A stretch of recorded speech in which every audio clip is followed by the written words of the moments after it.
Hello everybody and welcome to Storm Reads, and today I'm going to just do kind of a currently reading just to let you know what I'm in the middle of, since I've decided to not do like a weekly vlog right now.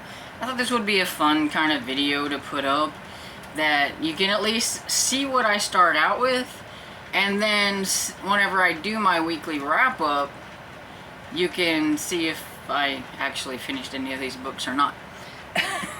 So it's kind of like the start of my weekly vlog and then the end to see if I finished any of these. I don't know if it's something that anybody interested in, but I just thought it would be kind of fun just to give you a rundown of what I'm actually reading right now. And with that, I have a lot of things that I'm like currently in the middle of, so it'll be fun to see what I actually get to by the end of the week. I am currently reading The Mouse Watch in Space. Got this from the library. It's from J.J. Gilbert. This is about Bernie and Jarvis. They work for the Mouse Watch. One is a mouse, one is a rat. And I'm not quite sure exactly what's going to happen to make them go into space yet. But they have done a couple of adventures because this is number 3. And so I'm going to guess that it's going to involve something about saving the world from something. It's from Disney, so it's got like the Chip and Dale in here from, like, I think it was the Rescue Rangers. They make an appearance sometimes in some of these, or they are talked about. And so yeah, it's just fun, it's cute, it's really short, it's middle grade.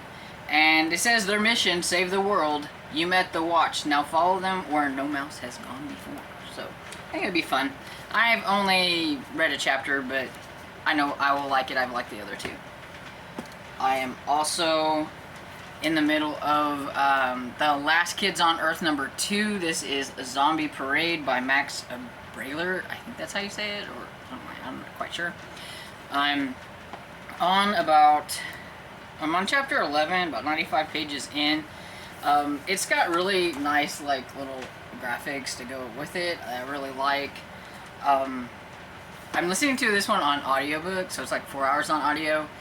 And it's really fun because, like, the narrator does really good narration for it. He's very exuberant and everything, and makes it a lot of fun. And it's kind of fun to follow along so that you can also look at the graphics and things that are in here. This one is the second book, so of course, if you've read it, I don't know, but in the first one there is like a monster apocalypse, and like there's all these monsters coming from everywhere and kill off pretty much everybody. And there's just a few kids that have made it out alive that they know of. There's 4 of them, I think. And they are doing whatever they can to survive. And in this one, they're running into like a bunch of zombies that they're having to fight. But they have met up with some monsters that seem like maybe they're not quite so bad as some of the other monsters. So we'll see. It's kind of interesting. It's been fun so far. I am also in the middle of Spells for Lost Things by Jenna Evans Welch. This one is a young adult, contemporary magical realism-y, maybe, I'm not sure, romance of some sort. It's in the POV of Max and Willow, so you get it switched off and back and forth, and I'm not super far into it. I'm on chapter 9. Looks like I'm about 91 pages into it, so not far. But so far, I like Willow over Mason, and I'm hoping Mason gets a little bit more interesting. They each have their different things. Willow's mother doesn't pay attention to her because her parents are divorced, and her mother has put all of her energy into her business that she has, and she just doesn't really notice that she's not paying Willow any attention. And so Willow feels like she's kind of living in the house on her own, and her mother is like this one type of person, and she's now going to find out that there's a lot more to her mother than she thought, because she gets a note and all of a sudden she starts to break down, and she's like, we've got to go to Salem because her sister died. Her twin sister. What? So she didn't even know she had like this. So see, there's this whole other side to her mother. So she's going to have to try to figure out that, and I think that it's that side of her mother that she finds out kind of like that they might come from like a long line of witches, or, you know, people that think they're witches. I don't know.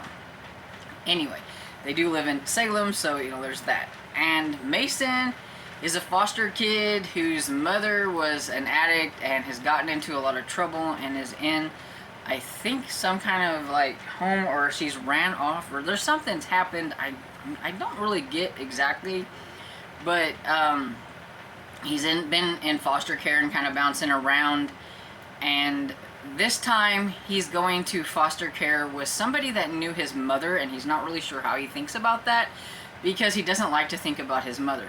But he does know that the one thing he wants to do is try to get back to his mother somehow, and he doesn't really know this lady, and she's got like 4 girls. They're like little kids, and like the oldest one, who I think is maybe preteen or whatever, is not real happy about the fact that this teenager is coming to live with him. And so he's gonna deal with that, and he's just really gloomy and everything, and I get it. I mean, he's in foster care and all that stuff, but reading about it, it's just like, can we get back to Willow, because her like story is a lot more interesting than his, and I don't like to be like that, so I'm hoping he'll get a little bit more interesting maybe once he meets Willow. I'm hoping. So there's that. And another zombie book that I have looked at, but I haven't quite exactly started on it exactly just yet. I think I've read like maybe a page, but I do want to get started on it, and it's The Zombie Stone by K.G. Campbell. It is Zombie Problems Book 2. I remember reading Zombie Problems a few years ago, and then I didn't know there was a book 2, and then I ran across it at the library, so I'm a little curious. I know in the first one, I don't remember the name of the guy, the kid, but I do remember that he had a problem because a zombie followed him home. And so he gets up to some hijinks with the zombie and stuff. And so I am, yes, getting a little bit of a head start on my Halloween, because I already had these checked out from the library before I decided to go ahead with the readathon, and so I wanted to go ahead and get to them, and like I have plenty for next month too, and I'm just really in the mood for these. Oh, and I will be reading on this all month long, so you'll see this on here a lot, which is The Witching Hour by Anne Rice. Only 75 pages into it. It's a little bit slow and boring. I'm hoping something interesting happens. I know it's very dense and atmospheric, and right now I really don't have a clue what's going on. I'm just kind of along for the ride, and it's so far we've been introduced to like 2 different people, and so I'm thinking maybe the beginning we get introduced to all these people before things play out. I don't know. I do know I have it on audiobook, thank goodness, and I'm just reading half of it this month and then the next half next month, so there's that. And ebooks, I am in the middle of A Duke for Diana by Sabrina Jeffries. This was my Autumn Amour Week 1 book that I haven't gotten finished. I'm 39% into it. I'm enjoying it. I just haven't given it enough love and attention, and I do want to get it done because I do like it, and I need to start this week's, which is I think it's called Her Darkest Place by Jessica R. Patch. It's a love-inspired suspense, so it's the sweet, because I'm doing sweet and not spicy. And so I do need to get to that one before the week is out. And I am listening to 6 Feet Deep Dish by, I don't remember, is it Mindy Quigley? I don't know, but you'll see it here because I can't remember. There's so many things going, I can't remember exactly.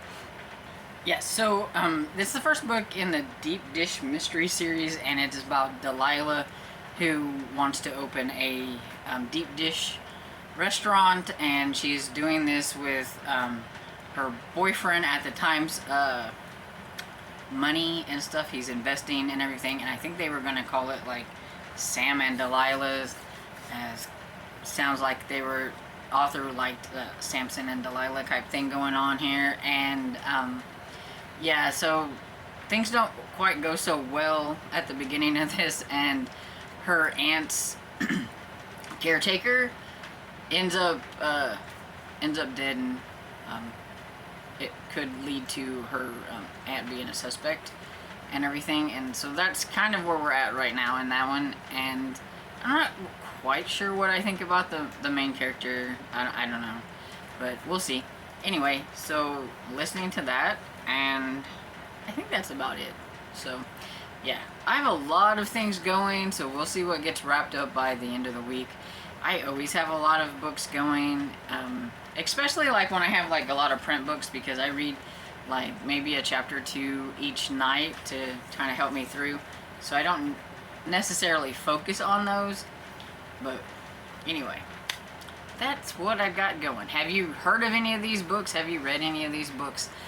Let me know what you think down in the comments, and I hope you enjoyed this video, and if you did, please give it a thumbs up and subscribe, and I will see you all in the next video. Bye.